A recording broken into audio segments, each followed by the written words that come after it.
Olá, esta semana continuamos a ouvir A Serpente, o Leão e o Caçador, a nova série Fumaça sobre as consequências das alterações climáticas, especialmente sobre os mais vulneráveis.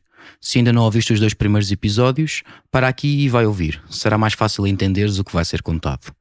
Aproveito para te dizer que decidimos acrescentar um capítulo ao que estava inicialmente previsto, para contarmos melhor tudo o que queríamos. Assim, este será o terceiro de 5 episódios. Ao longo do mês de abril continuaremos a lançar o resto da série, mas se quiseres ter os episódios em primeira mão, torna-te contribuidor em fumaça.pt/contribuir. Assim, estás também a garantir que continuamos a contar histórias como esta. Como alguns dos áudios que vais ouvir são em inglês, esta é uma versão totalmente traduzida para português. Se possível, usa auriculares ou escutadores. Fica com o episódio 3, O Leão, parte 2.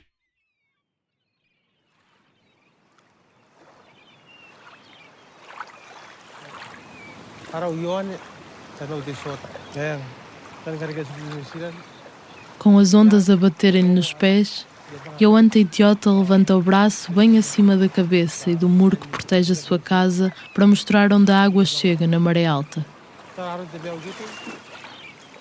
É um muro de pequenas pedras gastas pelas ondas que o separa do oceano. Yoan sente-se como alguém que foge de uma guerra. Aqueles que têm medo de morrer são iguais a mim, disse numa entrevista à BBC em 2015. Isto porque o país onde vive com uma mulher e 3 filhos poderá estar praticamente submerso em 2050. O Kiribati é formado por 33 minúsculas ilhas que espreitam pelo Oceano Pacífico.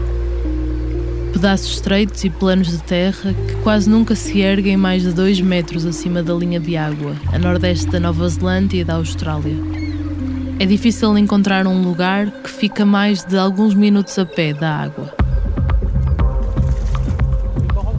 Em 2011, Yoan pediu à Nova Zelândia que o reconhecesse como o primeiro refugiado climático do mundo. Durante 4 anos, depois do seu visto no país expirar, tentou convencer os tribunais neozelandeses de que as inundações, a contaminação das águas e as tempestades cada vez mais frequentes devido à crise climática fizeram com que o seu país deixasse de ser seguro para viver. Sem sucesso. A meu ver, ele não é um refugiado, ele ultrapassou o período de residência autorizado. Nós temos um conjunto de regras que temos de seguir, senão basicamente as rodas caem, porque toda a gente dá a volta ao sistema. Mas não acho que alegar que ele é um refugiado por causa das alterações climáticas seja um argumento credível. Tal como o ex-primeiro-ministro neozelandês John Key, os tribunais consideraram que a história de Yoan Teitiota não se enquadrava no estatuto de refugiado. Yoan, a mulher, Angua Érica, e os 3 filhos já nascidos na Nova Zelândia foram deportados em 2015. Angua falou à Rádio New Zealand antes de entrar no avião que demoraria 15 a 19 horas e uma escala para percorrer os 5.000 km que separam a Nova Zelândia do pequeno arquipélago do Kiribati, ainda assim um dos países mais próximos. Eles dizem que nós estamos numa situação irregular, mas não. Nós estamos a tentar encontrar uma vida melhor para os nossos filhos.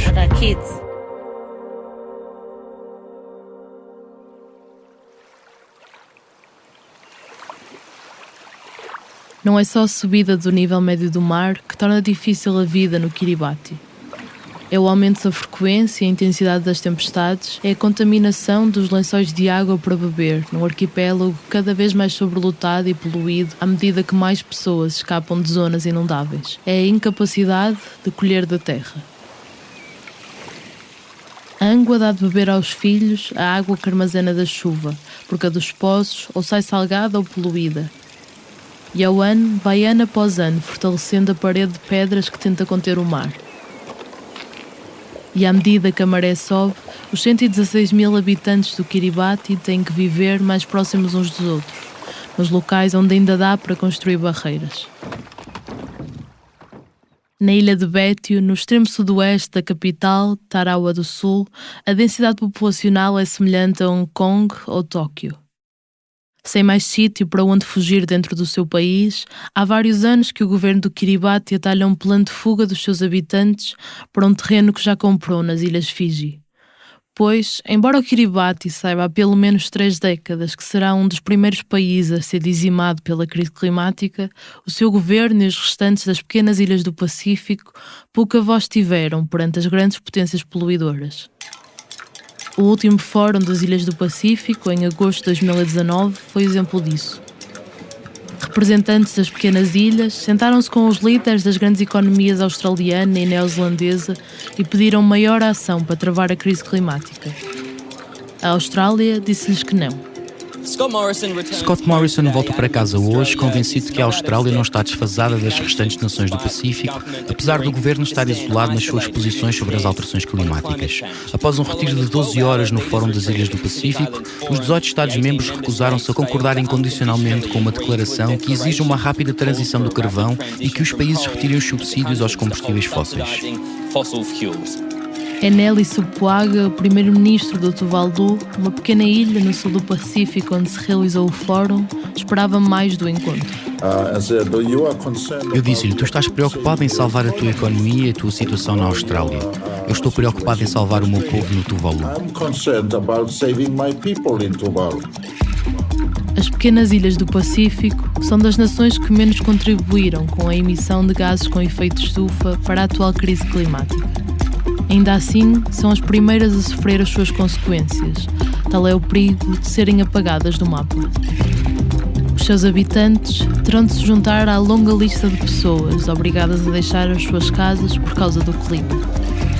Segundo um relatório de 2018 da Organização Internacional para as Migrações, mundialmente, 3 em cada 5 pessoas forçadas a migrar dentro do seu país eram vítimas de desastres climáticos, principalmente tempestades e inundações. Os conflitos armados fizeram 10,8 milhões de deslocados em todo o mundo. O clima, 17,2 milhões. Na última década, o clima foi ano após ano o principal fator de deslocamento interno. E embora poucos estejam imunes, são os países extremamente pobres que correm maior risco. 80% dos deslocados da última década vivem na Ásia, onde está 1/3 das pessoas mais pobres do planeta. Neste momento, o que as protege? Porque a crise climática não é ainda uma razão legal válida para pedirem asilo noutro país? Seja toda a gente bem-vinda ao Fumaça, eu sou a Margarida David Cardoso.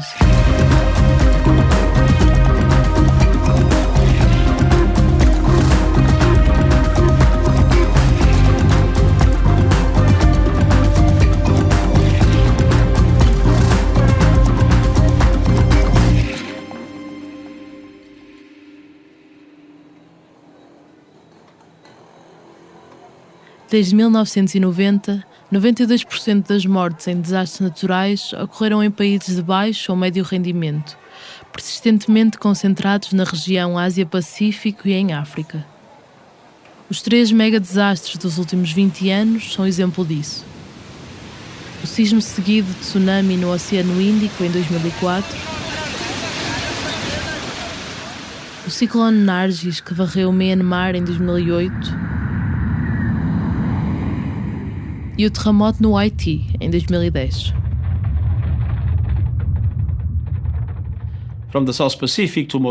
Do sul do Pacífico a Moçambique, às Caraíbas e mais além, eu vi o impacto transformador e devastador da emergência climática em comunidades vulneráveis. Desastres que causam um sofrimento horrível e podem acabar com décadas de trabalho e desenvolvimento num instante.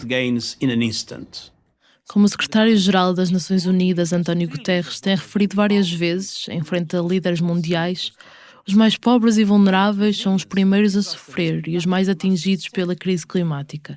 Têm menos capacidade económica para se adaptar ou se afastar das zonas de risco, de campos improdutivos, de regiões áridas ou que vão progressivamente sendo levadas pelo mar. Menos dinheiro para investir em programas de educação e prevenção, sistemas de alerta, respostas de emergência ou para aplicar regulamentos de construção em áreas de risco. Se nada mudar, sem cortes significativos nas emissões de gases com efeito de estufa e ação mais justa de desenvolvimento, cerca de 143 milhões de pessoas nas regiões da África subsaariana, sul da Ásia e América Latina poderão ser forçadas a migrar dentro dos seus países nos próximos 30 anos. 143 milhões é o mesmo que dizer a população de Portugal, Espanha, França, Luxemburgo, Suíça e Bélgica toda junta. São 86 milhões de cidadãos da África subsaariana, 40 milhões do sul da Ásia e 17 milhões da América Latina, segundo o mais pessimista dos 3 cenários estimados no relatório Groundswell de 2018 do Banco Mundial. Com a ação climática urgente, o número de deslocados seria 75% menor.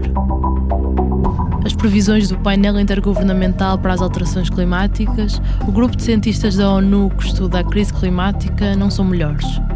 Se conseguirmos limitar o aquecimento do planeta a 2 graus Celsius em relação ao período pré-industrial, o marco temporal mais usado pela comunidade científica, o nível das águas eventualmente ainda subirá vários metros, deixando submersas áreas onde hoje vivem 280 milhões de pessoas. Imaginemos uma pessoa forçada a deixar a sua casa. O mais provável é que faça como a maioria dos refugiados climáticos e encontre refúgio dentro do seu próprio país. Sairá com um pequeno grupo ou sozinha de uma zona rural para uma cidade próxima, quase sempre para encontrar trabalho e ganhar dinheiro suficiente para repor os rendimentos perdidos. Tenderá a ficar o mais perto de casa que consegue e, à primeira oportunidade, fazer as malas e voltar. Vê-se muito isto em casos de seca. Agricultores que andam para trás e para a frente, de um sítio para o outro, ao sabor do que a terra lhes dá. Migrar definitivamente é o último recurso. Mas em último caso, se não encontrar refúgio no seu país, é provável que não vá muito longe. É por isso que em 2008, há já 12 anos, a Organização Internacional para as Migrações escrevia, num estudo sobre migrações e alterações climáticas: a imagem simplista de um agricultor de uma zona costeira forçado a fazer as suas malas e mudar para um país rico não é típica. Pelo contrário, como já é o caso com refugiados políticos, é provável que o ónus de apoiar os migrantes climáticos seja suportado pelos países mais pobres, os menos responsáveis pelas emissões de gases de efeito de estufa. Em 2019, a mesma organização percebeu que era exatamente isso que estava a acontecer. Os países menos desenvolvidos, e estou a citar, apesar de já estarem entre os mais pobres e vulneráveis do mundo, são confrontados com um duplo esforço, sendo-lhes exigido que enfrentem um considerável deslocamento interno devido ao clima, enquanto abrigam também um número cada vez maior de refugiados de outros países. Hoje, cerca de 80% dos refugiados vivem em países vizinhos daqueles de onde fugiram, segundo as Nações Unidas. Turquia, Paquistão, Uganda e Sudão são os que mais recebem.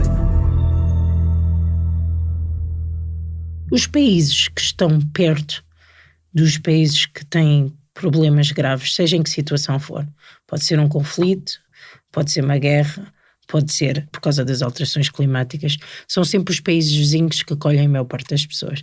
Por isso, durante muitos anos, quando a guerra do Afeganistão estava mais intensa, o país do mundo que tinha mais refugiados era o Irão. Nós temos no Líbano mais de 1 milhão de pessoas, é um país minúsculo. Cláudia Pedra é especialista em migrações e trabalha na área dos direitos humanos há mais de 20 anos. Foi diretora da Amnistia Internacional entre 2002 e 2008 e é há 7 anos diretora da Associação de Estudos Estratégicos Internacionais, onde tem investigado sobre tráfico de seres humanos. Com a migração a aumentar dentro e fora das fronteiras, a crise climática vai desafiar a capacidade de adaptação de muitas comunidades e sobrecarregar outras. Onde já existir desigualdades, dificuldades no acesso à água, comida, habitação, tudo será pior. E embora seja reconhecido que a curto prazo milhões de pessoas terão de se deslocar por causa do clima, pelas Nações Unidas, pela Organização Internacional para as Migrações, pela União Europeia, pelo painel intergovernamental para as alterações climáticas desde o seu primeiro relatório de avaliação em 1990, apesar disso, as alterações climáticas não são razões válidas na lei internacional para fugir e procurar refúgio. Falarmos em refugiados climáticos é falarmos de um conceito jurídico que, na verdade, não existe. Então, o que é que protege estas pessoas? Na verdade, só a legislação relativamente às migrações. Portanto, não existe uma legislação criada para refugiados climáticos. Aliás, usa-se muitas vezes essa determinação de refugiado climático, mas na verdade ele não existe. Ou seja, existe a questão de deslocados, migrantes, migrações por causa do clima, mas isso faz com que seja muito diferente, porque a proteção internacional é muito mais forte para as pessoas que pedem estatuto de refugiado do que para as migrações. As migrações estão sujeitas às definições de fronteira. Uma pessoa sai do seu país e só entra regularmente noutro se esse país a deixar. Ou seja, tem direito de sair do seu país, mas não lhe é garantido que possa entrar noutro. O caso só é diferente para aqueles a quem é reconhecido um estatuto de asilo, como explica Emmeline de Oliveira, especialista em direito das migrações. E isso só acontece a quem é perseguido em função da raça, nacionalidade, religião, pertence a um grupo social ou filiação ou por uma opinião política. São essas 5 razões. O que se tem feito muito hoje é, no termo pertencer a um grupo social, tentar se dar uma interpretação mais extensiva e encaixar outras proteções que não são previstas na Convenção de Genebra. Assinada em 1951, a Convenção de Genebra define os princípios da lei internacional sobre o tratamento humanitário em tempo de guerra, entre eles o que é e que direitos tem um refugiado. Estava inicialmente desenhada apenas para aqueles que necessitavam de asilo na sequência de acontecimentos anteriores a janeiro de 1951, mas um protocolo assinado em 67 removeu estes limites temporais. Emmeline de Oliveira, que é também investigadora de doutoramento na Universidade Nova de Lisboa sobre a securitização da migração na União Europeia, explica como a lei de asilo portuguesa não é exceção e não inclui uma proteção para refugiados climáticos. A única brecha que lhes poderá conceder alguns direitos está no artigo 123 da Lei de Estrangeiros. Esta abre a possibilidade de se atribuir uma autorização de residência temporária por 2 anos por razões humanitárias, em casos que não encaixem na lei de asilo. A pessoa tem que provar que tem como se sustentar em Portugal e é, sublinha-se na lei, um regime excepcional. Estamos a falar de uma exceção, de uma proteção muito fraca e também muito discricionária, porque aqui, sendo muito aberto, também cabe ao decisor ver, caso a caso, se é um caso de proteção ou não. Enquanto, por exemplo, na lei de asilo, eu comprovo que sou perseguido por causa da minha filiação política, me é reconhecido o estatuto. No caso de uma pessoa, de um refugiado climático, ele tem que fazer prova pela lei de migração, e a lei de migração é diferente porque estamos a falar de migrantes econômicos, não são imigrantes forçados. Exato. Ou involuntários, seriam considerados migrantes voluntários, como se eles quisessem ter saído, como, por exemplo, um estudante ou uma pessoa que venha abrir uma empresa em Portugal. A diferença entre a proteção que é dada a alguém que chega como migrante ou ao abrigo da lei de asilo é enorme. Cláudia Pedra. Se for aceite, o refugiado tem imensos direitos. O Estatuto de Refugiado, basicamente, tem todos os direitos que um português teria, exceto de votar. Além disso, quando se consegue ter este estatuto pleno de refugiado, ele é eterno. Ele só desaparece se a situação que levou à perseguição daquela pessoa desaparecer inteiramente. E muitas vezes não é o caso. Nós temos aqui cubanos que estão cá desde os anos 60, continuam a ser perseguidos. Um refugiado em Portugal tem direito a uma autorização de residência por 5 anos, que pode ser renovada caso a perseguição se mantenha. Ao fim desse período, já tendo 5 anos de residência regular no país, a pessoa pode candidatar-se à nacionalidade portuguesa. Quando uma pessoa é refugiada ou é beneficiária de uma proteção subsidiária, portanto, estamos a falar da lei de asilo, existe uma obrigação do Estado, uma vez reconhecida que aquela pessoa realmente, se voltar para o seu país, colocará em risco a sua vida ou a sua integridade física, existe uma obrigação do Estado em reconhecer o estatuto. É claro que depois se pode fazer uma discussão, porque existem algumas cláusulas de exclusão, mas falando num cenário em que uma pessoa não cometeu nenhum crime grave, que não foi ela, Exato. A perseguidora, falando de um contexto mais geral, nesse caso o Estado ele tem que proteger, porque uma pessoa ela é refugiada, tanto que se fala em reconhecimento, não se fala em dizer, eu vou te dar o estatuto, não se dá, se reconhece o estatuto, porque a pessoa já chegou como refugiada. O que ela tem que fazer é apenas prova de que está a dizer a verdade. Enquanto o migrante, não. Não existe um direito à imigração. Não existe um direito a entrar no outro território. quando se fala de refugiados climáticos, está-se a usar a palavra refugiado, não se está a falar nem de proteção humanitária, nem se está a falar de deslocações. A Organização Internacional das Migrações tem optado pelo conceito de deslocados climáticos, conceito vazio de qualquer proteção prática, precisamente porque, diz Cláudia Pedra, ser refugiado implica um maior número de proteções. Neste momento, para além de lhe poder ser recusada a entrada no país de refúgio, quase nada protege um refugiado climático de ser devolvido ao país de onde fugiu. Esse que é o princípio basilar do Estatuto de Refugiado. Digo quase porque no final de janeiro, uma deliberação histórica da Comissão de Direitos Humanos das Nações Unidas, no seguimento do caso de Yawanta Itiota do Kiribati, afirmou que é ilegal, à luz da lei internacional, que os governos devolvam pessoas a países onde as suas vidas podem ser ameaçadas pela crise climática. Os que o fizerem estarão a violar o Pacto Internacional dos Direitos Civis e Políticos de 1966, ratificado por 173 países, incluindo todos os Estados da União Europeia. Vários juristas e organizações não governamentais acreditam que esta decisão pode abrir um precedente legal e influenciar decisões futuras. Os refugiados climáticos são quase invisíveis no sistema internacional. Nenhuma instituição é responsável por recolher e organizar os seus dados e muito menos fornecer serviços básicos. Incapazes de provar perseguição política no seu país de origem, caem nas brechas da lei de asilo, à procura da exceção em que o seu caso se aplique. Mas há outras razões por que o termo refugiado climático é problemático. O Estatuto de Refugiado pressupõe, antes de tudo, que a pessoa é perseguida pelo governo do seu país, ou este não é capaz de a proteger da perseguição de que é alvo. Por isso, tem que escapar. É sempre uma proteção num país terceiro. Ora, para a maioria dos deslocados climáticos, isto não se aplica, porque não chegaram a sair do seu país, deslocaram-se internamente. O conceito de refugiado tende ainda a implicar um direito de retorno ao sítio de onde fugiram, o que não se pode aplicar em muitos cenários de alterações climáticas, como no desaparecimento de zonas costeiras ou pequenas ilhas. E vários investigadores argumentam que é muitas vezes difícil estabelecer uma relação entre as alterações climáticas e o facto das pessoas terem de abandonar as suas casas, que as relações causais são difíceis de estabelecer.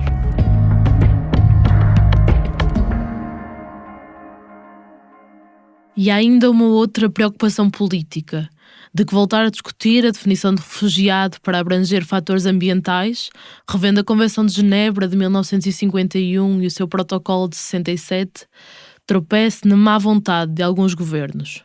Em tempos de aumento de extrema-direita, terrorismo, criminalidade grave, se sentarmos verdadeiramente todos os estados para discutir e tentar reformar a Convenção de Genebra, há muito mais possibilidades de que venham ser reduzidos o âmbito de proteção do que venha a ser alargado. Eu prefiro acreditar que é melhor que existam essas proteções nacionais, mas que exista alguma resposta, do que tentarmos, às vezes, pensar em algo internacional, que é bom, mas a verdade é que é irrealista, e acabarmos tirando a proteção de outros que também precisam. No entanto, deixar isto à discricionariedade dos Estados acarreta riscos das legislações produzidas a nível nacional violarem os direitos humanos.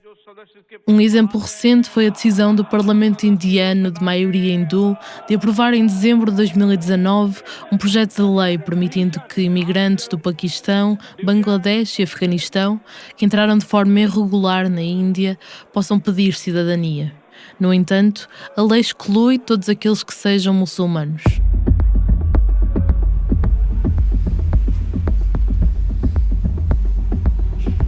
Em 2018, 152 países membros das Nações Unidas adotaram um pacto global para a migração, o primeiro acordo que estabelece uma série de compromissos por parte dos governos para uma migração segura, ordenada e regular. Entre eles, reduzir as vulnerabilidades no percurso dos migrantes, incluindo as condições que enfrentam nos países de origem, trânsito e destino, e cooperar internacionalmente para salvar vidas e impedir mortes e ferimentos de migrantes por meio de operações de busca e salvamento. Esta foi também a primeira vez que um documento de política à escala global reconheceu a existência de migrantes climáticos, não confundir com refugiados climáticos. O acordo foi visto como um passo importante, ainda assim limitado. Além de não ser juridicamente vinculativo, não foi adotado por alguns dos países responsáveis por violações de direitos dos imigrantes. Estados Unidos da América, Hungria, Israel, Polónia e República Checa votaram contra. Argélia, Austrália, Áustria, Bulgária, Chile, Itália, Letónia, Líbia, Liechtenstein, Roménia, Singapura e Suíça abstiveram-se. 4 países estiveram ausentes da votação. Ao todo, 9 Estados-membros da União Europeia rejeitaram o pacto. Então, se há 30 anos que responsáveis políticos sabiam que a crise climática ia colocar em risco milhões de pessoas, como é que nunca se encontrou uma solução para proteger os refugiados climáticos? Existe uma falta de interesse político exatamente também pelo contexto em que vivemos.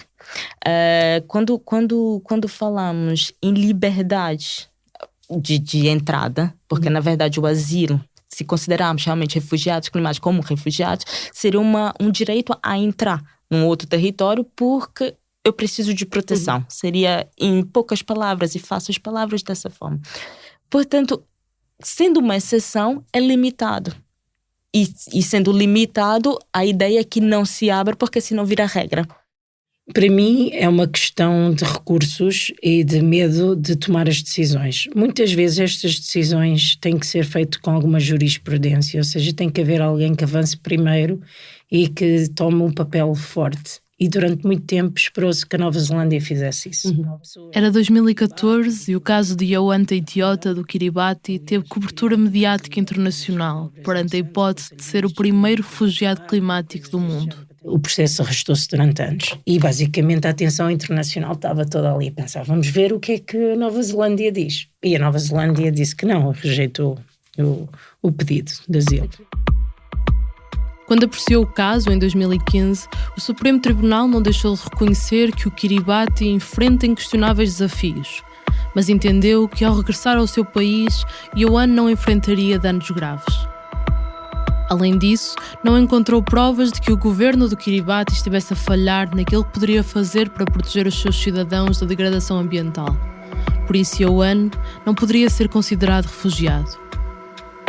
Os tribunais neozelandeses quiseram, contudo, deixar claro que esta deliberação não deve descartar uma proteção para refugiados climáticos no futuro. Lê-se no acórdão do Supremo Tribunal: estas decisões não significam que a degradação ambiental resultante de alterações climáticas ou de outros desastres naturais não possa vir a criar um caminho para a Convenção relativa ao Estatuto dos Refugiados ou para a jurisdição para a proteção de pessoas. E assim que tomou posse, em 2017, a primeira-ministra neozelandesa Jacinda Ardern declarou que o seu país tinha que fazer algo. Estamos à procura de formas de incorporar a responsabilidade que temos nas alterações climáticas e como abordamos os futuros refugiados climáticos entre os nossos vizinhos. Em 2017, já depois dos tribunais neozelandeses rejeitarem o pedido de refúgio de 2 famílias do Tuvalu, outro pequeno estado no sul do Pacífico, o governo da Nova Zelândia colocou a hipótese de criar um programa especial de vistos de refugiados para os habitantes forçados a migrar devido à subida das águas. Seria limitado a 100 pessoas por ano. No entanto, 6 meses depois, o projeto foi abandonado por vontade das ilhas do Pacífico. As suas populações não querem ser refugiadas, não querem abandonar a casa, a terra, ver dispersa a sua comunidade, perdida a uma cultura. Querem, em vez disso, que as grandes nações reduzam as suas emissões, apoiem a adaptação, ofereçam caminhos legais para a migração. E só aí, se tudo falhar, lhes ofereçam proteção. Na ausência de um consenso internacional, poderão surgir soluções nacionais. Algo que já existe em países como a Itália, que concede proteção humanitária para questões ambientais, ou no Brasil, que criou uma proteção específica para acolher haitianos vítimas do sismo de 2010. Especialmente nos últimos 20 anos, tem-se feito um grande esforço, 20, 30 anos, em discutir isto. E acho que não progredimos o suficiente para isto estar resolvido na próxima década.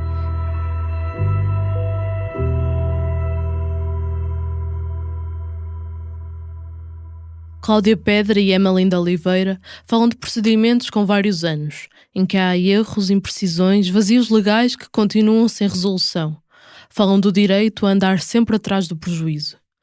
No final de 2018, havia 70,8 milhões de deslocados à força em todo o mundo, em resultado de perseguição, conflito, violência e violações de direitos humanos, segundo as Nações Unidas. O dobro das pessoas deslocadas 20 anos antes. Aqui inclui-se o período de maior circulação de refugiados na Europa desde a Segunda Guerra Mundial, durante o qual a União Europeia assinou vários acordos, incluindo com a Turquia e a Líbia, para travar a chegada de refugiados. Vários países, como Itália e Malta, fecharam os seus portos ao salvamento de migrantes. Como será então, em 30 anos, quando o número de deslocados for muito maior e quando essas pessoas precisarem de apoio por tempo indeterminado? A meu ver, pode ser muito parecido, ou quiçá até pior, do que foi na tal chamada crise migratória. Nós chamamos de crise migratória quando cá na Europa, portanto, recebemos o que, por exemplo, uma Turquia, menos que uma Turquia recebeu, e nós chamamos de crise. Agora imaginemos esses números a 100 vezes mais. Não vai. Penso que primeiro cria uma instabilidade política sem precedentes. E a verdade é que os políticos precisam de aceitação política. E uma vez que a própria sociedade não queira receber, já é um passo para que não haja consenso político para se discutir. Depois, e nesse caso, não sendo tão falaciosa, mas talvez mais realista, é a própria capacidade de cada Estado em ter recursos para receber. Enquanto a da lei de estrangeiros deve fazer prova que tem como se sustentar, o do Estatuto do Refugiado não precisa. Na verdade, ele vai receber ajuda num período de adaptação, que cá em Portugal costuma ser de um ano e meio. Por isso, é o Estado que vai providenciar e tentar ajudar aquela pessoa. É claro que essa pessoa pode trabalhar, mas existe também, e temos de ser honestos, o período de adaptação, dela aprender a língua, dela conhecer os costumes. Por isso, imagine isso multiplicado a 100, a 200. Existe uma convenção, que é a convenção mais mal-sucedida das Nações Unidas, que é a Convenção dos Direitos dos Trabalhadores Migrantes e de suas famílias. Essa convenção entrou em vigor, mas só nós olharmos para quem ratificou a convenção, são só países em vias de desenvolvimento. Não existem países desenvolvidos a ratificar. Não existem países receptores de migrantes a ratificar aquela convenção. Quer dizer, a história desta convenção mostra bem como é difícil para as pessoas lidar com as migrações e com os Estados lidarem com as migrações.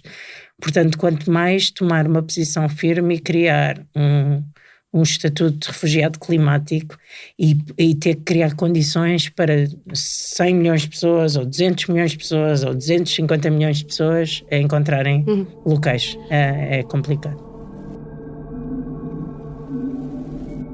A história dos refugiados climáticos é um espelho da relação de forças entre o Norte e o Sul, entre o Ocidente e o Oriente, desde que assim dividimos o mundo. Um duelo em que os mais fracos perdem sempre, como as pequenas ilhas do Pacífico, as que menos contribuíram para um problema que fará delas as primeiras vítimas. Apesar de o saberem há décadas, nada conseguiram fazer para o evitar. Porquê? Quando os líderes mundiais se sentaram ano após ano à mesa da Conferência do Clima das Nações Unidas, onde estava a voz dos mais pequenos, quem decidiu por eles. No próximo episódio... Estocolmo, Suécia, 12 de junho de 1972. 1.200 delegados oficiais de 113 nações estiveram em Estocolmo para a primeira Conferência Internacional sobre o Meio Ambiente Humano. Países com uma pequena fração da população mundial consomem a maior parte da produção mundial de minerais, combustíveis fósseis e assim por diante. Na Rio 92, ficou claro que o mundo hoje se divide no eixo norte e sul, ricos e pobres. Eu sou apenas uma criança e não tenho todas as soluções. Pela primeira vez tens um grupo de pessoas a dizer que a Conferência da Terra falhou, que é uma farsa completa e que entrará na história como uma fraude. Não, os Estados Unidos nunca põem pressão em ninguém. O resultado da Conferência de Quioto é bem modesto e reflete o peso dos países ricos. Eles poluem a atmosfera mais do que devem e vão reduzir a emissão de gases venenosos menos do que podem. Para os Estados Unidos, cumprir esses mandatos teria um impacto económico negativo, com demissões de trabalhadores e aumento de preços para os consumidores. Afinal, o que afasta os países não surpreende ninguém. Os pontos de divergência são os mesmos que estiveram em cima da mesa, na Cimeira da Terra, no Rio de Janeiro, em 1992.